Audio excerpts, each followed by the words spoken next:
Welcome to this video on the Zen Warrior channel. My name is Shri Sadhguru, Buddha Rawa Bhagwan. Today's video we're going to talk a little bit more about tarot. We talked a little bit about this in the most recent video on this channel. Today we're going to talk about the different types of readings. So you have regular readings, right?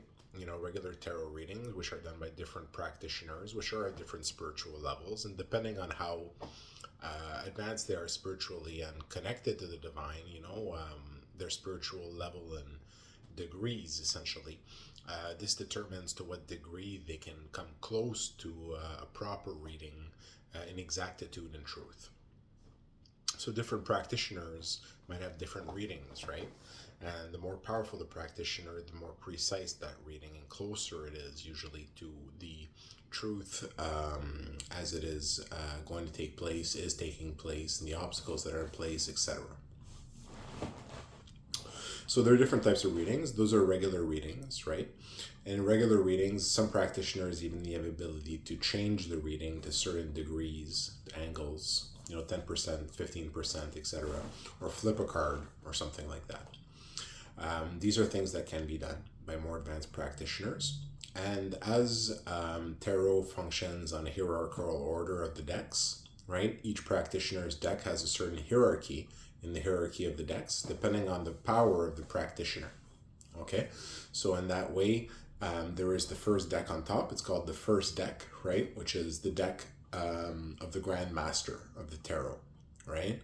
The creator of the tarot, the Grand Master of the tarot, the first deck. And then depending on the power of the spiritual beings coming under him, their decks are empowered in a hierarchical order, going downwards to a regular person who would just pick up a deck at the end of the spectrum, right? Who wouldn't have any empowerments or anything like that, just picking it up for the first time and doesn't have any spiritual power, for example. So there's a hierarchical order, right? And the hierarchical order of readings falls in that hierarchical order of spiritual beings. So most people would understand that a higher spiritual being would have a more precise and potent reading than someone who is less connected spiritually to the divine, right? So, however, there's also some people that have the ability to read very well, to read well, and then to read, and then to not read at all. So most people are in the not read at all category. Okay, although they can learn to read, for example. Then they can learn to read well, and then they can learn to read very well, right? Which is a very rare skill, very rare ability. And depends on the power of the spiritual practitioner.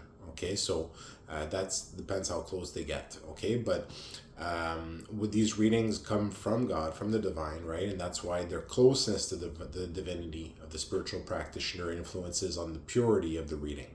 Okay, so this takes place. Now, there's also some beings that try to interfere with readings, but they can only do so with lower level beings that are trying to do a reading. A more powerful being doing a reading, other entities won't come interfere, right? Because they stay away from those beings because they know that they can't mess with them.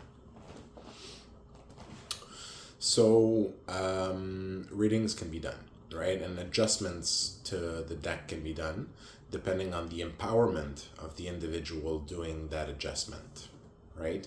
So what they're able to do as a practitioner, how many degrees they can affect a turn on that spread, right? So there are different levels of spiritual practitioners. This is known to everybody, right? More advanced practitioners, less advanced, and in different paths as well, right? Different stories behind them, right? Basically is what that means. Different lineages, different stories behind them, blood lineages, paramparas, all these different things. So all these beings that have spiritual powers to a higher degree, these are all people that are closer to God, right? So that's why usually they try to avoid clashing with each other, except in rare cases when there are clashes, sometimes when there's societal clashes or some things like that, there are factions that are made. But all these beings that have higher levels of power, there usually is a certain social acceptance and order and hierarchy within the areas in which they live as well. People are usually aware of other people around, kind of someone, and who's in the neighborhood kind of thing. So beings of power exist, right? And depending on their power, the power of their deck, basically, and their interaction with the deck.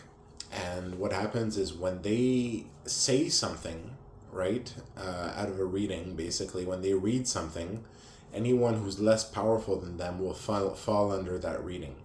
But if there's an exact same reading that's done by a more powerful practitioner and it comes out in a different way, or is modified in a different way, well, then the more powerful practitioner's reading will overtake the other reading in the rewriting of the tarot, of the system, right? So there's a hierarchy to the order of the readings, and the order of the readings is itself determined. For example, if there's a reading, for example, in the first tarot book, that's the first deck. Well, then if there's a reading at that level, that becomes a great reading, right? By definition, because it's a great reading from the book of tarot, right? So it becomes the highest level of reading, and then all readings underneath from all decks that fall underneath are going to be accordant to that reading, as long as they're real readings by a being of power that's connected to the divine. So that's what you call a great reading, right? But there are also other great readings. So this is a great reading direct from the book, right? A great reading from the first tarot. So this is a reading from the Grand Master of the Tarot, which basically sets the tarot, all the tarot underneath. But then you also have the other great readings, which are great readings that take place within practitioners of tarot. So these are the spontaneous great readings, okay? And these are actually very interesting because you can have that take place at a lower level. You can have a reading that takes place from one spiritual practitioner that's very powerful and known that way to have the powerful readings, to be powerful in the tarot. But then you can have a lower practitioner that has a contrary reading. But the thing is, it doesn't come out as a regular reading. It comes out as a great reading. So usually what that involves is that the practitioner of tarot will fall in some kind of trance, right? And then the reading will come out in a trance. And that's basically a direct reading that's coming from the divine, and the practitioner is being used as a channel for that reading. And that's why they're in that trance. They're being used as a channel. And then that reading can become a great reading, which even supersedes a higher practitioner's reading. And that'll often invoke, over time, upset order. And then basically that person who had that great reading will probably go up in the spiritual order to kind of match out in the spiritual order because they were chosen for that great reading. So there's a balancing of things and movement of spiritual practitioners in the hierarchy of spiritual practitioners, right? And what is determining that? Grace, basically. And then basically the upward rise of the practitioner through that grace, and the recognizing of that grace by the people, basically, right? And by the systems. So there are different practitioners that practice tarot. Okay. And there are regular readings and there are great readings. Great readings from the book, so from the first tarot, okay? Or great reading, spontaneous great readings, which happens in practitioners and takes place in the form of trances, which often means that they'll be going upwards in their trajectory and growth as a spiritual practitioner as well, because they're chosen in that way with a form of grace to go up as a spiritual practitioner, and they're chosen for that great reading, and that their name is now recognized with that great reading, and that can upset the balance of things a little bit. And these are called changes in the tarot as they are brought about by divine grace, right? Modifications in the order of the tarot practitioners. So there's a lot of things to know about the tarot. Right, the tarot is a very important system of interaction with the computer system in which we exist, right? And spiritual practitioners are members of the great book, right? The great book, the great tarot, which encompasses all things, right? So they are hierarchically placed in that order of the tarot, and all things are of the tarot.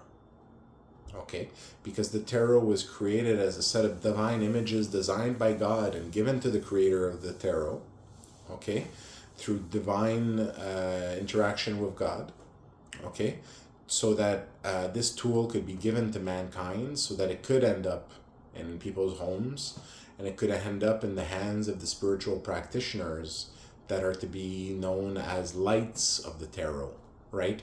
Great lights of the tarot. So you have lights of the tarot, and then you have great lights of the tarot. So the practitioners of the tarot, and then the great practitioners of the tarot. Thank you for listening to this video on the Zen Warrior channel.